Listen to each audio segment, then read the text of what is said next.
Hello बच्चों, let's read this question. The question says the least number of carbon atoms in alkane showing isomerism is option A 3, option B 1, option C is 2 and option D is 4. बच्चों इस question में पूछा गया कि कम से कम हमारे पास कितने कार्बन एटम्स होने चाहिए एल्केन के अंदर जिसकी वजह से वो हमें आइसोमेरिज्म शो कर सकता है। तो फर्स्ट ऑफ ऑल बात करते हैं इस क्वेश्चन के अंदर हमारे की कंसेप्ट के बारे में। की कंसेप्ट हमारा क्या होगा? की कंसेप्ट होगा बच्चों हमारे पास आइसोमेरिज्म। आइसोमेरिज्म बच्चों क्या होता है? हमारे पास किसी कंपाउंड का प्रॉपर्टी कि उसके पास एक मॉलिक्यूलर फार्मूला सेम होता है हमारे कंपाउंड्स के पास, लेकिन उनकी डिफरेंट प्रॉपर्टीज होती हैं। इसी फिनोमेना को बोला जाता है isomerism. That is molecular formula same होता है उनका, बट प्रॉपर्टीज डिफरेंट होती हैं। प्रॉपर्टीज डिफरेंट क्यों हो सकती हैं? मतलब प्रॉपर्टीज डिफरेंट इसलिए हो सकती हैं बिकॉज डिफरेंट अरेंजमेंट हो सकता है एटम्स का, डिफरेंट स्ट्रक्चर हो सकता है। इस तरह हमारे पास आइसोमेरिज्म अराइज होता है डिफरेंट प्रॉपर्टीज। तो अभी हम देखते हैं हमारे पास एल्केन्स के अंदर डिफरेंट प्रॉपर्टीज या डिफरेंट हमारे पास स्ट्रक्चर कैसे पॉसिबल हो सकता है। हम बात कर रहे हैं इस क्वेश्चन में एल्केन्स के बारे में, क्योंकि हमारे पास क्वेश्चन ने एल्केन्स के बारे में पूछा है। अगर मैं फर्स्ट ऑफ ऑल बात करूं एक कार्बन का एल्केन, दैट इज मीथेन। इसके अंदर बच्चों टोटल कितने कार्बन्स होते हैं? 1 कार्बन होते हैं और इसका फॉर्मूला होता है CH4। तो इसके अंदर क्या हो सकता है? इसका अंदर हमारे पास कार्बन 4 हाइड्रोजन से अटैच है लाइक दिस, और टेट्राहेड्रल मैनर के अंदर होता है। अगर आप देखोगे बच्चों तो इसके अंदर कार्बन से अटैच सिर्फ हाइड्रोजन है और इसके अलावा और कोई इसका स्ट्रक्चर और कोई इसका अरेंजमेंट पॉसिबल नहीं हो सकता है।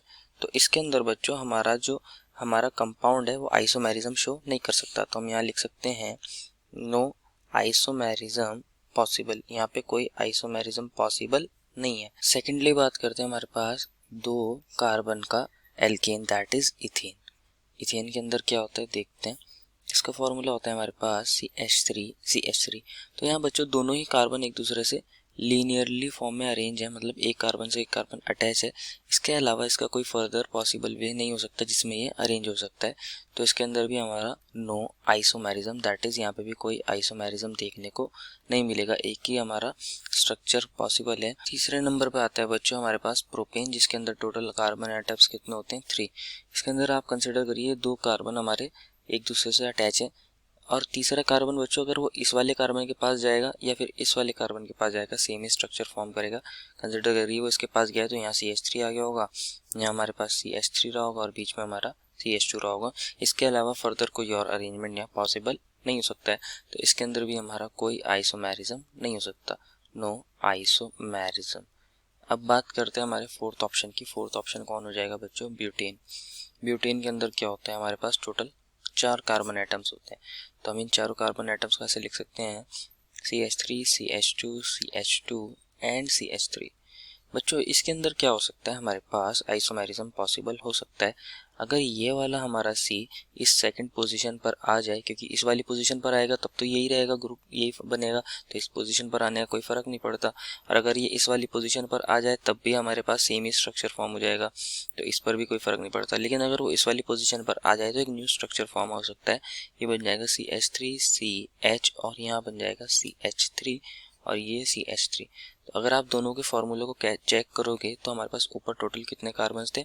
4 कार्बन्स थे और हाइड्रोजन हमारे पास कितने थे बच्चों? यहाँ पे हमारे 10 हाइड्रोजन्स थे। लेकिन और यहाँ पर भी बच्चों हमारे पास 4 हाइड्रोजन है और 10 ही हाइड्रोजन है, मतलब मॉलिक्यूलर फार्मूला सेम है यहाँ, लेकिन स्ट्रक्चर डिफरेंट हो गया तो डिफरेंट प्रॉपर्टीज देखने में मिलेंगी। तो मिनिमम 4 कार्बन होने चाहिए जिसकी वजह से हमारे पास आइसोमेरिज्म अराइज कर सकता है किसके अंदर? एल्केन्स के अंदर। और इसको बोलते हैं बच्चों 2 मिथाइल, क्योंकि 2 पोजिशन में मिथाइल है और ये प्रोपेन बन गया है। 2 मिथाइल प्रोपेन 1 2 3 2 पोजिशन पर मिथाइल है। तो इसलिए हमारे पास कम से कम 4 कार्बन होनी चाहिए जिसकी वजह से आइसोमेरिज्म अराइज कर सकता है एल्केन्स के अंदर। Therefore final answer is option number D, that is 4। I hope you understood it well and best of luck.